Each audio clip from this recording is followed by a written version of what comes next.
Hi all, very warm welcome. आप लोगों के टर्म 2 के एग्जाम शुरू होने वाले हैं। ये जो सैंपल पेपर है ये सीबीएसई की साइट पे अपलोडेड बिजनेस स्टडीज का सैंपल पेपर है। आपका टर्म 2 सब्जेक्टिव होने वाला है, टर्म 1 आपका ऑब्जेक्टिव आया था। टोटल मार्क्स 40 है और जो टाइम मिलेगा आपको 2 घंटे का मिलेगा। Now let's go one by one two each and every question and understand the answers for that. Question number one. Identify and explain the two sources of recruitment which cannot be used when the existing staff is either insufficient or does not fulfill the eligibility criteria of the jobs. Question को ध्यान से समझिएगा। इसमें लिखा हुआ है can not. कौन से दो तरीके हैं जो कि रिक्रूटमेंट के आप यूज नहीं कर सकते हो आपका जब स्टाफ कम है या फिर एलिजिबिलिटी क्राइटेरिया फुलफिल नहीं होता। तो इसका सोल्यूशन है इंटरनल रिक्रूटमेंट। दो तरीके की रिक्रूटमेंट्स होती है, इंटरनल रिक्रूटमेंट, एक्सटर्नल रिक्रूटमेंट। मेरी एक रिक्रूटमेंट की अलग से पीपीटी बनी पड़ी है, आप प्लीज उसे गो थ्रू कर लीजिएगा, उसमें क्या लिखा हुआ है। Now two source of internal recruitment जो कि हम यूज नहीं कर सकते। पहला आता है प्रमोशन। जब आपके पास में एम्प्लॉय ही नहीं है तो आप किसकी प्रमोशन करोगे, राइट। सो पहला आता है प्रमोशन, जिसमें आपको किसी एम्प्लॉय को हायर पोजीशन में डालना होता है। आप डाल नहीं सकते क्योंकि आपके पास में मैन पावर की ऑलरेडी शॉर्टेज चल रही है। दूसरा, transfer involves shifting of employee from one location to another. दूसरा आता है ट्रांसफर। जब आपके पास में अगेन मैन पावर ही शॉर्ट है तो आप किसकी ट्रांसफर करोगे। सो इसका आंसर बनता है two sources of internal recruitment, promotion and second is transfer. Question number two. Michael Limited is dealing in all types of cosmetic products. It is enjoying increased demand for its product during the last few years. For the purpose of expansion, the company needs 100 crores and additional capital. The company decides to raise the funds through equity shares. Chirag Kapoor, the finance manager of the company, recommended that the shares may be sold through issuing houses or brokers. Identify and explain the methods recommended by Mr. Kapoor through which the company can raise additional funds for the expansion purposes. अब जब भी आप किसी primary market में आप अपना IPO shares निकालते हो तो उसमें बहुत सारे तरीके होते हैं। फ्लोट करने के बहुत सारे तरीके होते हैं। पहला आता है ऑफर थ्रू प्रोस्पेक्टस होता है, फिर आता है ऑफर फॉर सेल, फिर होता है प्राइवेट प्लेसमेंट्स, राइट इशूज होते हैं, आईपीओज होते हैं। तो इस पर्टिकुलर में उन्होंने जब डिस्कस किया है कि हम ब्रोकर्स के थ्रू या हाउस के थ्रू ही अपना आईपीओ फ्लोट करेंगे, तो इसमें हम कहते हैं offer for sale. So hence the answer is under this method securities are not issued directly to the public। आप पब्लिक को डायरेक्टली इशू नहीं करते हो, बट थ्रू इंटरमीडिएट जो कि इशूइंग हाउसेज होते हैं या स्टॉक ब्रोकर्स होते हैं, उनके थ्रू आप अपनी सिक्योरिटीज को फ्लोट करते हैं। नेक्स्ट क्वेश्चन चलते हैं। Question number three. Explain the two concepts which are part of exercise which would reveal whether a company is understaffed, overstaffed and optimally staffed. तीन तरीके की स्टाफिंग है। अंडरस्टाफ मींस लोग कम है, ओवरस्टाफ मीन लोग ज्यादा है, ऑप्टिमली स्टाफ मींस आपके पास लोग जो है सही क्वांटिटी में अवेलेबल है। कौन से दो कॉन्सेप्ट हैं जिससे पता चलता है कि आपकी कंपनी में स्टाफिंग कैसी चल रही है। सो इसका आंसर है workload analysis and work force analysis. पहला वाला जो वर्कलोड एनालिसिस होता है वो हमें असेसमेंट करके बताता है कि number and type of human resources जो हमें चाहिए काम करने के लिए, एक परफॉर्मेंस करने के लिए, एक जॉब की काम करने के लिए कितने लोग हमें चाहिए ताकि हम ऑर्गेनाइजेशन को ऑब्जेक्टिव अचीव करने। वर्क फोर्स एनालिसिस क्या करता है, हमें बताता है कितने नंबर और क्या टाइप अवेलेबल है हमारी ऑर्गेनाइजेशन में। तो जो दो कॉन्सेप्ट है वो आता है वर्कलोड एनालिसिस और फिर आता है work force analysis. Clear. Question number four. Measurement of a company's progress may involve calculation of certain ratios like gross profit ratio, net profit ratio, and return on investment, etc. at periodic intervals. Identify the function of management involved in the above context. Also, briefly explain the steps in the process of identified functions that discussed above. इस question में हमसे बोला जा रहा है कि एक company की जो मेजरमेंट होती है, आप उसकी जो रेशियोज निकालते हो, gross profit ratio, net profit ratio या कुछ और पैरामीटर्स पे आप जब कंपनी की प्रोग्रेस को मेजर करते हो तो पीरियोडिक इंटरवल्स में आपको करनी होती है। दो क्वेश्चन में डिवाइडेड है ये क्वेश्चन।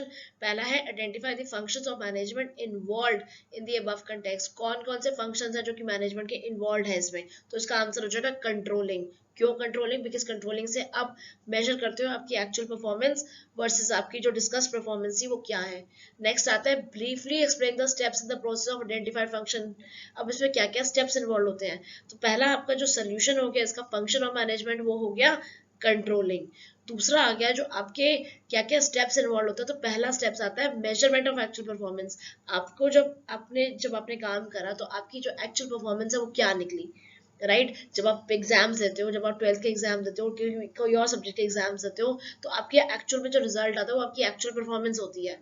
फिर आप उसके बाद में मेजर करते हो कि मैंने सोचा था कि मेरे 95% मार्क्स आएंगे लेकिन मेरे 92% मार्क्स आए। That is comparing your actual performance versus the discuss performance जो डिसाइडेड परफॉर्मेंस थी। सो आता है measurement of actual performance.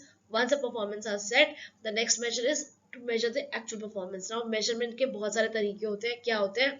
Sample checking होती है, परफॉर्मेंस रिपोर्ट्स होती है. इस तरीके से आप अब कंपनी की मेजरमेंट्स या फिर कंपनी के जो रिजल्ट्स हैं वो चेक कर सकते हो. Question number 5. Mr. Pawan Kumar, the CEO of an e-commerce startup which was facing problem of huge employee turnover, decided to hold a meeting with the managers to discuss the issue. While addressing the managers in the meeting, he advised them to take care certain measures which focused on psychological, social and emotional factors in order to motivate the employees. Explained two such measures discussed by him when he suggested that job should be made interesting so that the job itself becomes a source of motivation. Employees should be congratulated for the good performance, also the stability regarding the future income, and the work should be provided to the employees in order to develop a positive attitude among the subordinates. Question समझते हैं. Question बोल रहा है mister पवन कुमार एक CEO हैं e commerce startup के. उन्हें बहुत ज़्यादा प्रॉब्लम आ रही है. उनके एम्प्लॉयज़ जो है ऑफिस के बहुत ज़्यादा छोड़ के जा रहे हैं. एम्प्लॉय टर्नओवर का मतलब होता है एम्प्लॉयज़ छोड़ के जा रहे हैं. उन्होंने डिसाइड किया कि एक मीटिंग रखते हैं अपने मैनेजर्स के साथ में, डिस्कस करते हैं क्या चीज़ होनी चाहिए जिससे साइकोलॉजिकल, सोशल और इमोशनल फैक्टर्स एम्प्लॉय के उन्हें मोटिवेट कर सके. उन्होंने पूछा 2 मेजर्स बताओ. अब क्योंकि यहाँ पे साइकोलॉजिकल, सोशल और इमोशनल फैक्टर्स हैं तो हमारे नॉन मॉनेटरी इंसेंटिव्स आ जाते हैं. मॉनेटरी इंसेंटिव्स होते हैं anything that is related to money. Non monetary means anything which is not related to money. तो सबसे पहला पॉइंट आता है job enrichment.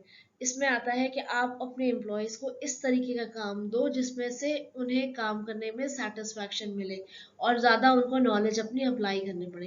That means job enrichment.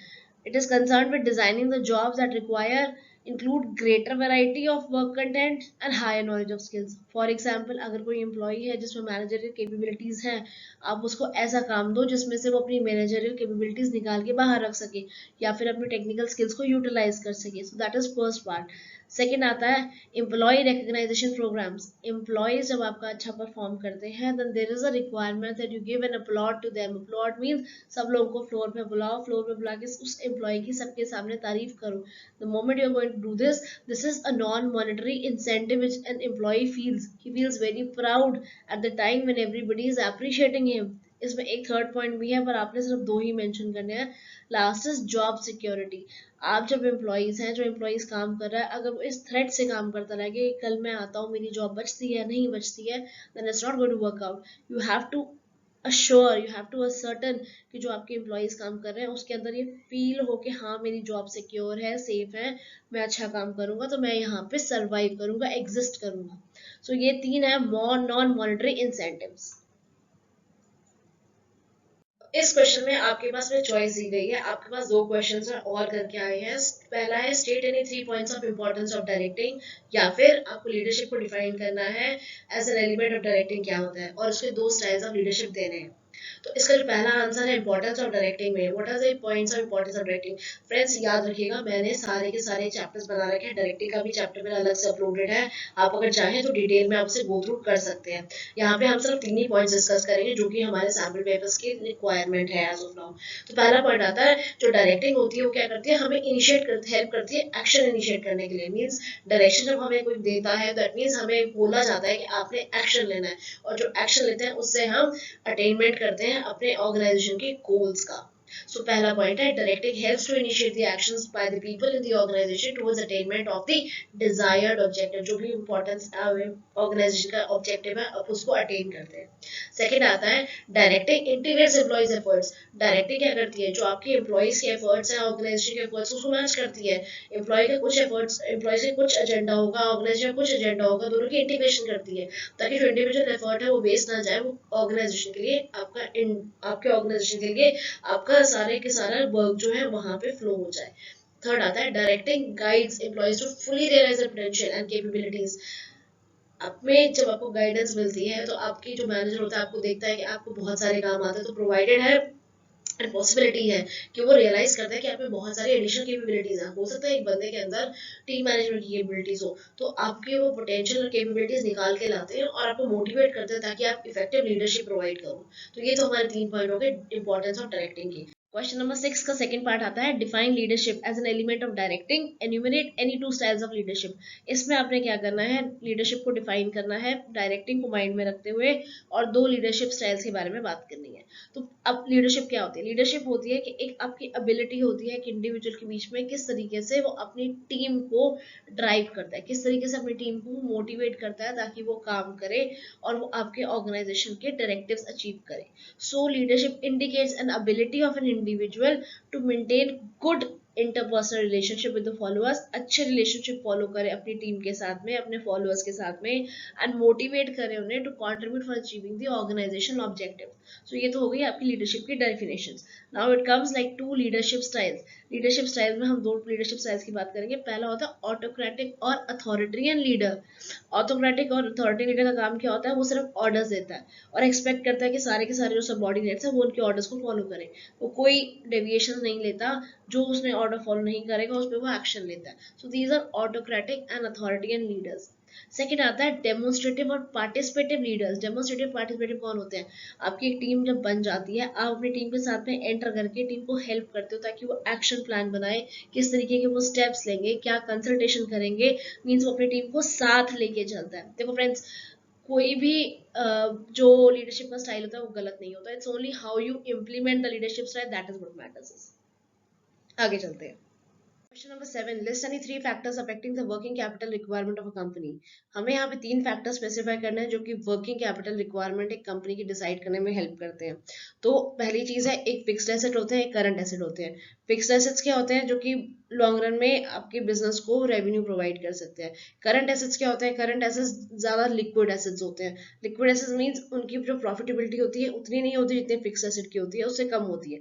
कुछ एग्जाम्पल करंट एसेट्स के हो गए, जैसे आपके कैश इन हैंड हो गया, कैश इन बैंक हो गया, कैश एट बैंक हो गया, मार्केटेबल सिक्योरिटीज हो गई, बिल्स रिसीवेबल्स हो गए, डेटर्स हो गए, फिनिश गुड्स हो गए, वर्क इन प्रोग्रेस हो गया, रॉ मटेरियल्स हो गए, प्रीपेड एक्सपेंसेस, ये सारे आपके करंट एक्सपेंसेस में, करंट एसेट्स में इनकॉर्पोरेट किए जाते हैं। अब इन करंट एसेट को ऐसे करंट एसेट क्यों कहा जाता है? क्योंकि जब भी आपकी रिक्वायरमेंट हो तो वो फटाफट आप कैश या कैश के इक्विवेलेंट में कन्वर्ट हो सके। सो इसका मतलब होता है जो बिजनेस को लिक्विडिटी मिलनी होती है वो मिलती है करंट एसेट्स के बेसिस पे। तो इसकी डेफिनेशन होती है an asset is more liquid if it can be converted into cash quicker and without reduction in the value. तो ये तो हो गई आपकी वर्किंग कैपिटल क्या चीज होती है। अब हम देखते हैं क्या क्या फैक्टर्स है जो वर्किंग कैपिटल को आपके इम्पैक्ट करते हैं। पहला आता है nature of business. Nature of business, आप प्रोडक्शन में हो, आप ट्रेडिंग में हो, आप सर्विसेज में हो, आप कौन सा बिजनेस आप कर रहे हो जिसमें आपको वर्किंग कैपिटल की रिक्वायरमेंट होगी। अगर आप मैन्युफैक्चरिंग में हो तो आपको ज्यादा वर्किंग कैपिटल चाहिए होगा, क्यों? क्योंकि आपको रॉ मटेरियल से फिनिश गुड्स बनाने हैं। अगर आप किसी सर्विस में हो तो वहां पे आप कुछ करना नहीं है, वहां पे आपकी रिक्वायरमेंट नहीं है। सिमिलरली ट्रेडिंग में है, वहां पे भी आपकी रिक्वायरमेंट नहीं है। तो आपका जो बिजनेस है उस पर डिपेंड करता है आपकी वर्किंग कैपिटल की रिक्वायरमेंट क्या होगी। तो फर्स्ट पॉइंट आता है nature of business. Second point आता है scale of operation. Scale of operation is बड़ा स्केल है, छोटा स्केल है। बहुत सिंपल पॉइंट्स है इसके। बड़ा स्केल जब होता है तो आपको ज्यादा वर्किंग कैपिटल चाहिए होता है, छोटा स्केल होता है तो आपको कम वर्किंग कैपिटल चाहिए होता है। सो scale of operation is something for organization which operate on a higher scale of operation, quantum of inventory and data required is generally high. वही सेम पॉइंट है। नेक्स्ट आता है business cycle. Now different phases of business cycle affect the requirement of a working capital. In case of a boom the sales as well as production are likely to be larger. इसका मतलब है business cycle क्या है? जब दिवाली आती है, for example कोई festive season आता है, तो आपका बिजनेस की प्रोडक्शन बढ़ जाती है। जब प्रोडक्शन बढ़ती है आपको वर्किंग कैपिटल ज्यादा चाहिए होता है। ऑल्टरनेटिवली कुछ ऐसा टाइम आता है जहां पे आपका बिजनेस लीन हो जाता है, वहां पे आपको बिजनेस में बहुत ज्यादा वर्किंग कैपिटल की रिक्वायरमेंट नहीं होती। तो ये हो गया आपका 3 पॉइंट्स बिजनेस साइकिल को मिला के। एक और पॉइंट हम डिस्कस कर लेते हैं, सीजनल फैक्टर्स। वैसे इसमें 7-8 पॉइंट है, आप सारे पढ़ लीजिएगा। सीजनल फैक्टर्स भी आता है। सिमिलरली सीजनल फैक्टर क्या होता है? फॉर एग्जाम्पल विंटर्स आ गई, विंटर आने के बाद में आपकी जो प्रोडक्शन है किसी वुलन ऑर्गेनाइजेशन में वो बढ़ जाएगी, बाकी ऑर्गेनाइजेशन में कम हो जाएगी। आपकी कोई जो आपकी कोका कोला कंपनीज होती हैं या फिर आपकी जो सॉफ्ट ड्रिंक्स एरिएटेड ड्रिंक्स की ऑर्गेनाइज कंपनीज होती हैं, उनकी रिक्वायरमेंट वर्किंग कैपिटल की बढ़ जाती है। सीजन जब गर्मी का आता है, सर्दी में कम हो जाती है। तो ये हमारे फैक्टर्स हो गए वर्किंग कैपिटल की रिक्वायरमेंट को डिस्कस करने के लिए। Question number 8, Priya is a regional manager of XYZ Limited. She is a hardworking employee and is trying to reduce the wastage of resources in her company. She has set standards of performance of different activities and is ensuring that the targets are met according to these standards with the minimum wastage of resources. She has set up a CCTV camera which helps her to keep a close check on the activities of the subordinates and know how the employees are performing. She also rewards the employees with a bonus when these standards are met. She is trying her best to ensure a good performance of her team this year through the application is an important function of management. Explain any two benefits of the functions of management highlighted above. कौन सा function इसमें highlighted है? वो ये कह रहा है प्रिय एक रीजनल मैनेजर बहुत हार्ड वर्किंग एम्प्लॉय है, वो चाहती है कि मेरे ऑफिस में कोई भी रिसोर्स की वेस्टेज हुई, उसने स्टैंडर्ड सेट कर दिया ऑर्गेनाइजेशन में और इंश्योर करती है कि वो स्टैंडर्ड्स मीट हों. उसको मीट करने के लिए डिफरेंट तरीके हैं, उसने सीसीटीवी कैमरा लगाया है, अपने एम्प्लॉयज को रिवॉर्ड देती है, चाहती है उसकी टीम जो बेस्ट परफॉर्मेंस करे. Now here we have to identify what is the management function highlighted here. जब हम इसमें स्टैंडर्ड्स के बारे में बात करते हैं, स्टैंडर्ड अचीवमेंट के बारे में बात करते हैं, देन ऑटोमेटिकली आंसर आता है कंट्रोलिंग. सो तो मैनेजमेंट का फंक्शन कौन सा हाईलाइट हुआ है? कंट्रोलिंग हाईलाइट हुआ है. अब क्या इंपॉर्टेंस है, नीचे देखते हैं.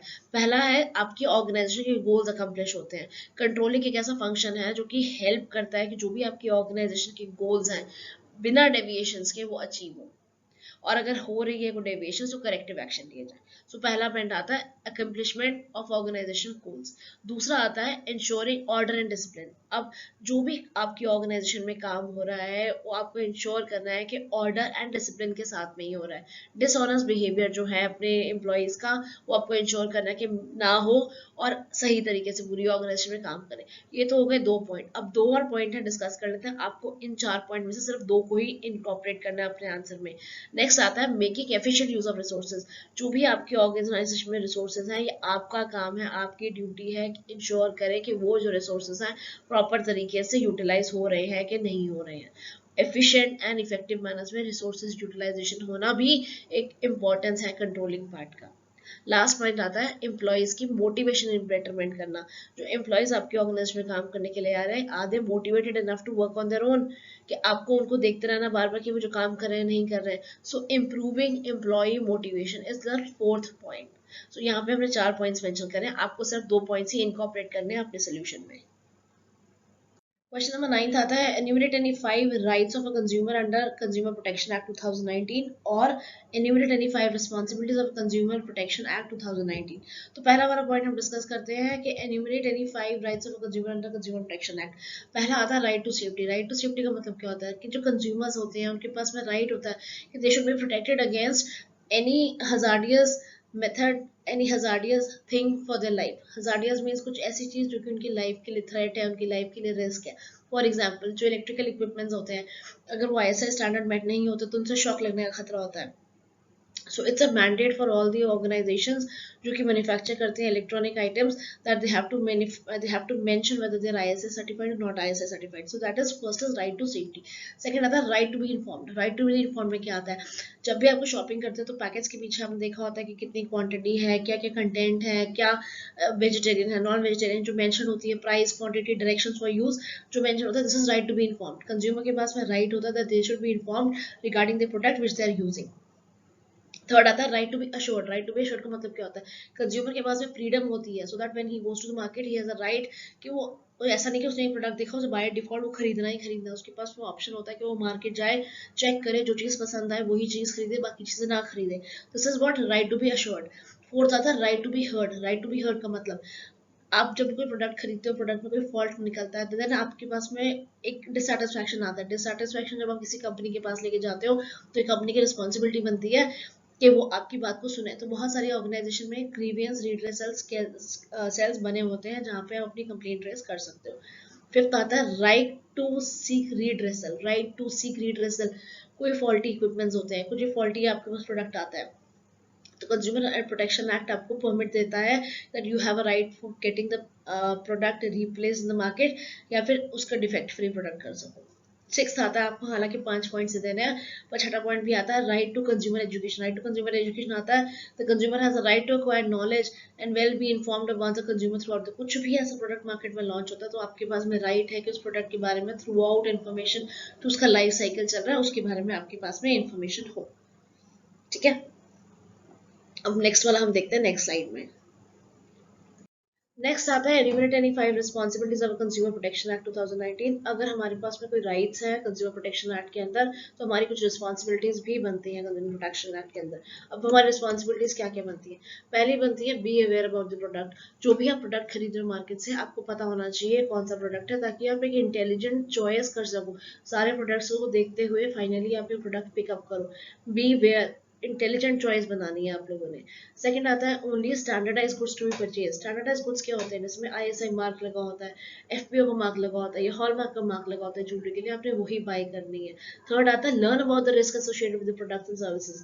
कोई ऐसी चीज है जिसमें कोई रिस्क इन्वॉल्व है, जैसे फॉर एग्जाम्पल आपने मोबाइल खरीदा, मोबाइल की चार्जिंग अपने बेड के साइड में नहीं कर सकते, या फिर कोई बैटरी बैंक खरीदा जिसके कुछ भी हजार्डियस प्रॉब्लम हो सकती है, you should be aware about this product safety, how to use it. चौथा आता है read labels carefully so that information about the prices, net weight, manufacturing, expiry date, etc. दवाई खरीदते हो, एक्सपायरी डेट देखनी मस्ट है उसकी। नहीं देखोगे तो हो सकता है आपको बस पुरानी एक्सपायरी डेट की या फिर एक्सपायर्ड प्रोडक्ट आ जाए, तो that's a must, you should read the cables carefully. पांचवा आता है assert yourself to ensure that you get a fair deal। Market में जब भी आप जा रहे हो, 5 प्रोडक्ट्स को देख के 10 को देख कर ही चॉइस करनी है, ताकि आपको फेयर डील मिले, सस्ता प्रोडक्ट मिले और अच्छा प्रोडक्ट मिले। सिक्स आता है be honest in your dealings, choose any only from the legal goods and services. Black marketing से सामान नहीं खरीदना, आपने सिर्फ ऑनेस्ट डीलिंग्स करनी है। जब भी सामान खरीदने के लिए जाए तो ऑथराइज डीलर के थ्रू ही सामान खरीदिए, नहीं गवार मार्केट से जाके सामान खरीद के आपने बेच दिया। नेक्स्ट आता है आस्क फॉर कैश मेमो। जब आप गुड्स खरीदते हैं तो आपकी ड्यूटी बनती है कि आप कैश मेमो या बिल लें, ताकि जो आपका शॉपकीपर है वो भी प्रॉपर जीएसटी वगैरह पे कर सके और आप लोगों को भी बेनिफिट्स मिल सके। लाइक फिफ्थ एट्थ पॉइंट आता है file a complaint in an in appropriate consumer forum. अगर कोई प्रॉब्लम आती है तो आप you should be raising that point well on time to the appropriate authority. आपको 5 लिखना है, यहाँ पे हमने 8 पॉइंट डिस्कस करें, बट आपने सिर्फ 5 लिखने हैं।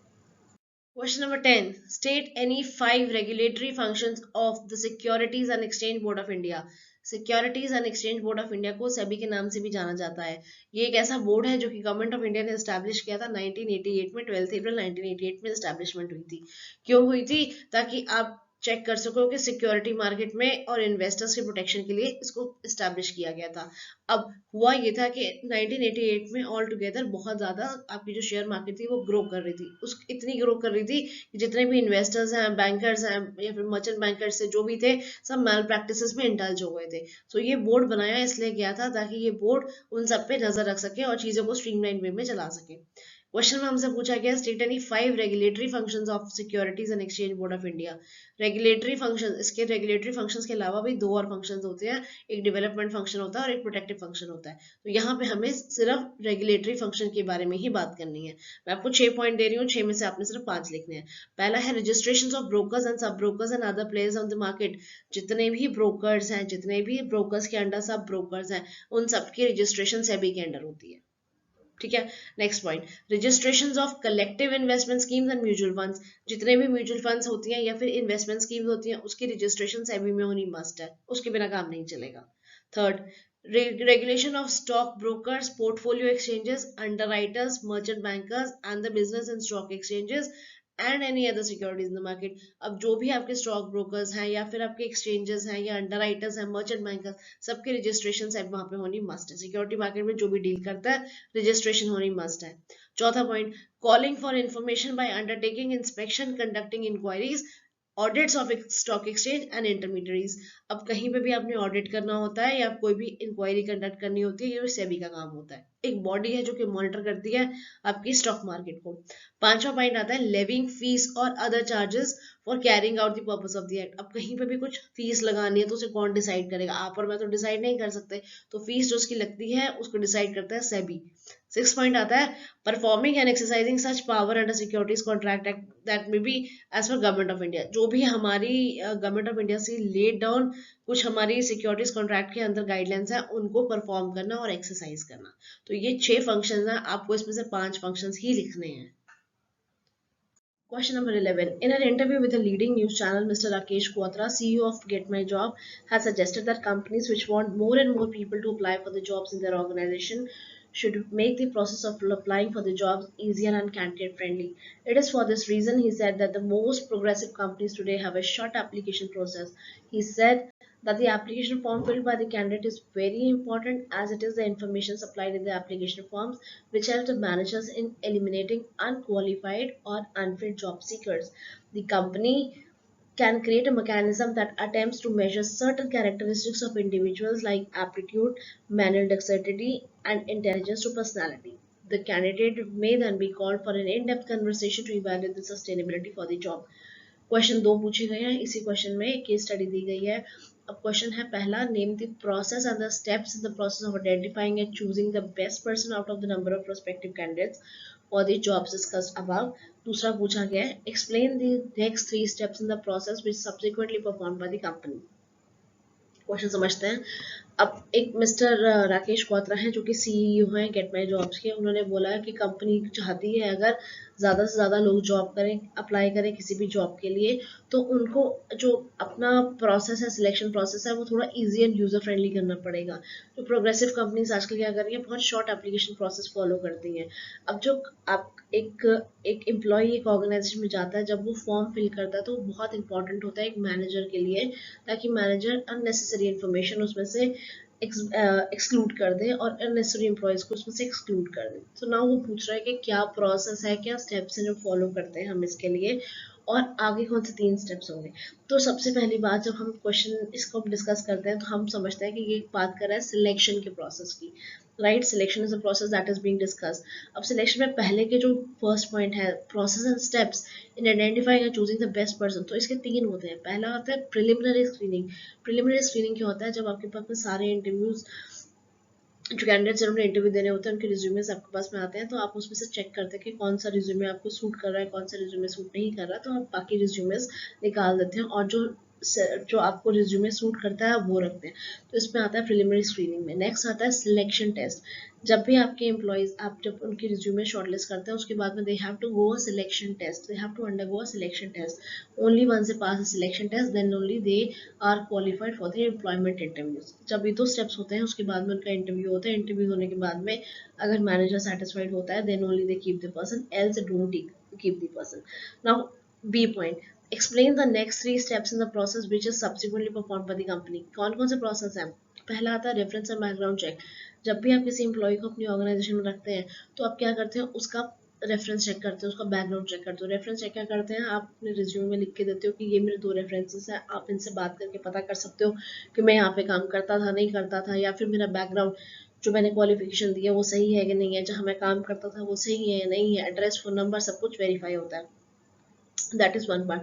नेक्स्ट आता है सिलेक्शन डिसीजन। सिलेक्शन डिसीजन क्या होता है, अब जब सारे कैंडिडेट्स आ गए, सारे कैंडिडेट्स आने के बाद में जब जो मैनेजर होता है, जैसे फॉर एग्जांपल 3 कैंडिडेट्स हैं जिन्होंने प्रिलिमिनरी स्क्रीनिंग भी क्लियर कर लिया, सिलेक्शन टेस्ट भी हो गया, इंटरव्यू भी हो गया, रेफरेंस बैकग्राउंड भी हो गया, अब आपने किस एम्प्लॉय को रखना है वो रिस्पॉन्सिबिलिटी बनती है आपके मैनेजर की। So now this is selection decision, कौन से कैंडिडेट आपने अपने पास रखना है। थर्ड आता है मेडिकल एग्जामिनेशन, सबसे इंपॉर्टेंट। मेडिकल एग्जामिनेशन में क्या होता है कि जब भी आप एम्प्लॉयज अपनी ऑर्गेनाइजेशन में रखते हैं they have to go a certain medical test to understand कि वो मेडिकली फिट है जो आपके लिए नहीं है। नॉर्मली ये प्रोडक्शन जॉब्स के लिए भी होता है, पर आजकल कॉर्पोरेट जॉब्स के लिए भी हो रहा है। So these are the steps that is required for the selection process. मेरा एक सिलेक्शन पे अलग से वीडियो है, मैं जिसका लिंक यहाँ पे आपको दे दूंगी, आप उसे गो थ्रू कर लीजिए ना, पूरा डिटेल चैप्टर है सिलेक्शन के ऊपर। लास्ट क्वेश्चन आता है, वंश limited is a large and reputed company which manufactures ventilators. After the outbreak of COVID-19 in 2020, the company witnessed an increase in revenue by 40%. It has plans to increase its production capacity and start production of PPE, sanitizers and masks in 2022. The finance manager of the company, Mr. Rajiv, feels confident about the company's future and the liquidity position. Discuss the meaning of dividend decision and in light of the above statement, explain 2 factors which should be considered by Vansh Limited while formulating the dividend policy of the company. Vansh Limited एक बड़ी अच्छी large और बड़ी company है जिसमें manufactures करती थी, ventilators बनाती थी। तो कोविड-19 के बाद में उसका बहुत अच्छा रेवेन्यू इंक्रीज हो गया, 40% रेवेन्यू इंक्रीज हो गया, जो कि उन्होंने डिसाइड किया कि हम सबको डिविडेंड देंगे। तो हमसे क्वेश्चन भी पूछा जा रहा है कि डिविडेंड डिसीजन का मतलब क्या होता है, और 2 फैक्टर्स जो कि डिविडेंड्स हमारे इम्पैक्ट करते हैं, मीन्स क्या है जिसको हम कंसिडर करते हुए डिविडेंड का डिसीजन लेते हैं। तो डिविडेंड डिसीजन क्या होता है, डिविडेंड डिसीजन होता है decision how much profit how much of the profit earned by the company is distributed among the shareholders and how much it should be retained in the business. अगर 40% profit हुआ है तो कितना after paying tax कितना profit ऐसा है जो कि उन्हें डिवाइड करना है अपने शेयर होल्डर्स के बीच में, और कितना है अपनी रिटेंशन रखनी है अपने बिजनेस में ताकि री इन्वेस्टमेंट कर सके. तो ये तो हो गया आपका डिविडेंड डिसीजन. अब क्या क्या फैक्टर्स हैं जो आपके डिविडेंड डिसीजन को इम्पैक्ट करते हैं. पहला आता है आपका अमाउंट ऑफ अर्निंग. आपके डिविडेंड जो पे करते हो आप किसी भी ऑर्गेनाइजेशन में, वो करंट और पास्ट अर्निंग्स को कंसिडर करते हुए करते हो. तो जो अर्निंग होती है वो मेजर फैक्टर रोल प्ले करता है कि आप कितना डिविडेंड आप देना चाहते हो.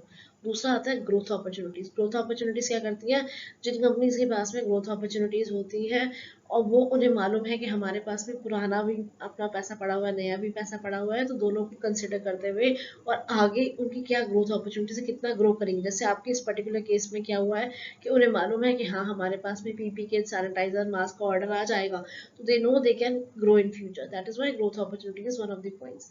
Next comes is the cash flow. Cash flow क्या होता है, हर कंपनी के पास में थोड़ा पैसा होता है जो कि करंट में पैसा होता है, कुछ बाद में आता है. सो उनको कैश फ्लो देखना होता है कि अपनी ऑर्गेनाइजेशन के रन करने के लिए कितने कैश फ्लो की रिक्वायरमेंट है. लास्ट आता है access to the capital market. जो लार्ज और रिप्यूटेड कंपनीज होती हैं उनके पास में अवेलेबिलिटी होती है, वो लोग अपने मार्केट से फंड रेज कर सकते हैं, प्राइमरी मार्केट सेकेंडरी मार्केट के थ्रू फंड रेज कर सकते हैं. तो ये 4 ऐसे पॉइंट्स हैं जो उनको डिविडेंड डिसीजन देने में हेल्प करेंगे. कौन से फैक्टर्स जो कि उन्हें हेल्प करेंगे डिविडेंड डिसीजन देने में. With this, we have come to the end of sample paper. Stay tuned for further slides. In case of any questions or any issues, please ping me. I'll be more than happy to help you out. Thanks a ton.